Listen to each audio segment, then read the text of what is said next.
नमस्कार, मैं एस्ट्रोलॉजर चंद्र प्रकाश वर्मा और आज हम बात करने वाले हैं कि किन व्यक्तियों को तंत्र मंत्र, टोना या टोटका लगता है। तो आइए आगे बढ़ते हैं। अब देखिए, तंत्र मंत्र, टोना टोटका या फिर नकारात्मक ऊर्जा का प्रभाव मुख्य रूप से किसी व्यक्ति की जन्म कुंडली, ग्रहों की स्थिति और मानसिक व आत्मिक शक्ति पर निर्भर करता है। इसमें राहु, शनि, चंद्र और गुरु जैसे ग्रहों का विशेष योगदान होता है। आइए इसे विस्तार से समझते हैं। अब देखिए, नकारात्मक ऊर्जा और ग्रहों के संबंध को समझते हैं। सबसे पहले शनि और राहु। अब शनि क्या है? शनि कर्म और न्याय का ग्रह है। अगर यह पीड़ित है या कुंडली में अशुभ स्थिति में है, जैसे कि तृक भाव में है, छठवें, आठवें, 12वां भाव उसमें है, तो यह व्यक्ति को मानसिक तनाव, अस्थिरता और नकारात्मक ऊर्जाओं के प्रति संवेदनशील बनाता है।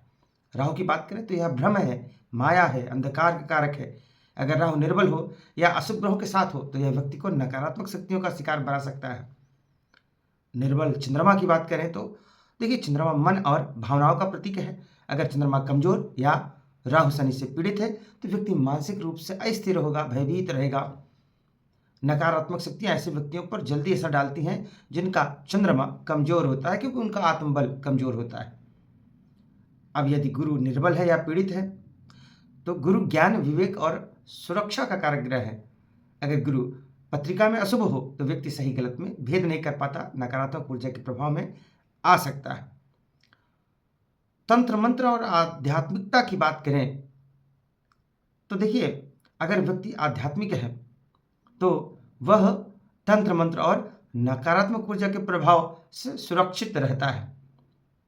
आध्यात्मिकता से आत्मबल में बढ़ोतरी होती है, व्यक्ति को समझने में सक्षम बनाती है कि कहाँ सकारात्मक है और कहाँ नकारात्मकता है।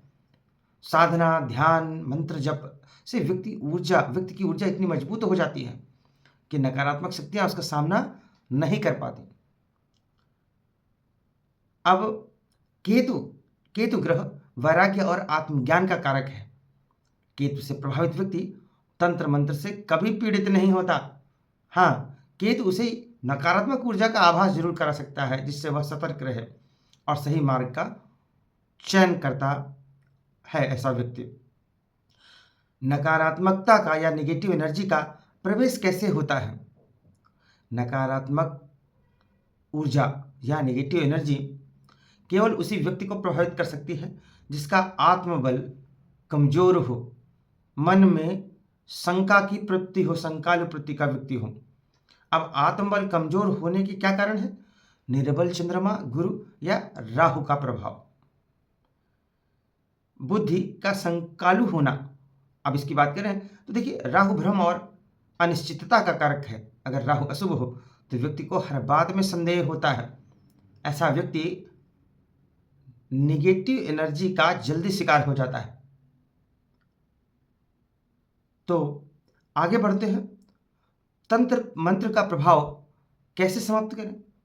तो इसका जवाब मैं देना चाहूंगा कि आप अपने आत्मबल को बढ़ाइए, नियमित ध्यान, योग और प्राणायाम करें, आत्मविश्वास बनाए रखें। दूसरा है मंत्र साधना करें। शिव का ओम नमः शिवाय इस मंत्र का जाप करें, हनुमान चालीसा का पाठ करें। यह नेगेटिव एनर्जीज से आपकी रक्षा करता है। सकारात्मकता को यानी कि पॉजिटिविटी को बनाए रखें, पॉजिटिव सोचें, संकालु स्वभाव से दूर रहें, अच्छे लोगों का संगत रखें, नकारात्मक विचारों से दूर रहें। केतु और राहु के उपाय की बात करें तो केतु के लिए काले तिल या नारियल का दान करें, राहु के लिए नीले कपड़े और सरसों का तेल दान करें। ये दोनों उपाय आप शनिवार को कर सकते हैं। शनि और चंद्रमा को मजबूत करना है तो चंद्रमा के लिए सोमवार को शिवलिंग पर जल अर्पित करें, ओम सोम समाय नमः मंत्र का जाप करते हुए। शनि के लिए शनिवार को सरसों का तेल और काला कपड़ा किसी भिखारी को दान में दें। पॉजिटिविटी का क्या इंपॉर्टेंस है? आखिर सकारात्मकता का क्या महत्व है?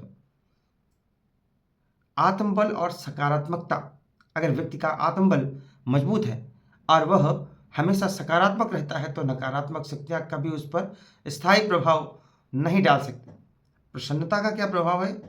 प्रसन्न रहते हैं यदि आप, तो आपकी ऊर्जा उच्च स्तर पर रहती है, नकारात्मक ऊर्जा उससे प्रभावित नहीं कर पाती है। अब तंत्र मंत्र का प्रभाव केवल उन्हीं पर होता है जिनका चंद्रमा, राहु, शनि या गुरु निर्बल हो।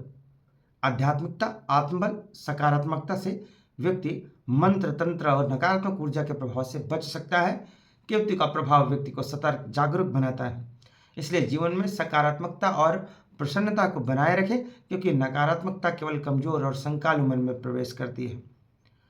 अब जो हमने अभी तक बातें की, अगर उसके सारांश की बात करें तो जब तक आपकी जन्म कुंडली में शनि व राहु या फिर अत्यंत निर्बल चंद्र व राहु या फिर अति निर्बल व पीड़ित गुरु व राहु का संबंध नहीं होगा या फिर दशादि में इनका संयोजन हो, तब तक आपको क्यों ना तंत्र वेदी पर ही बिठा दिया जाए, तंत्र मंत्र टोना टोटका क्यों ना कर दें, पर आप पर रत्ती भर का भी असर नहीं होगा। नकारात्मक शक्तियों का प्रभाव केवल इन्हीं 3 अवस्था में व्यक्ति पर पड़ता है, और इतने पर भी यदि आप आध्यात्मिक हैं तो इन अवस्थाओं में भी आप पर तंत्र मंत्र का कोई असर नहीं होगा, स्थायी रूप से तो बिल्कुल ही नहीं होगा। केतु के प्रभाव से जहाँ तक कभी तंत्र मंत्र से पीड़ित नहीं होता, हाँ उसको यहाँ केतु आभास जरूर करा देता है निगेटिव एनर्जीज का, वह समझ जरूर जाता है कि कहाँ पॉजिटिविटी है, कहाँ निगेटिविटी है। इसलिए आप इस प्रकार कोई भी भ्रम अपने मन में ना रखें, कभी निगेटिव ना सोचें। नकारात्मकता सदैव उसी शरीर में प्रवेश करती है जिसका आत्मबल कमजोर होता है और बुद्धि संकालु प्रवृत्ति की होती है। इसलिए सदैव सकारात्मक रहें, प्रसन्न रहें। तो आज के लिए बस इतना ही। नमस्कार।